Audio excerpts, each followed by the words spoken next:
কীরকম নাটক, এতগুলো পনির রয়েছে, একটাও উনি খাবেন না, সব ওখানে নিয়ে এসে জড়ো করেছে। এখান থেকে আমি একটা টুকরো নিয়েছি, নিয়ে ওর মুখে দেখুন আমি ভরে দেবো। এই মুখে ঢোকাও, দেখুন ফেলে দিল, আবার পালিয়েও গেল।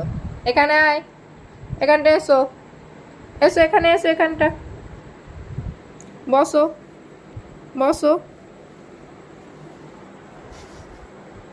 করো আয়, দাঁত দেখায় না। দেখুন দেখুন ছেলের কাণ্ড, মুখ দিয়ে ফেলবে বলে রেডি, কিন্তু ওটাকে উনি চিবিয়ে খেতে পাচ্ছেন না। চেবাও, খেয়ে নাও। দেখবে একটা জিনিস, আমি মুখ থেকে হাতটা সরিয়ে দিলেই ও ফেলবে। যেই রকম একটা বাচ্চারা করে, মা মুখের ভেতরে খাবার ঢুকিয়ে দেয়,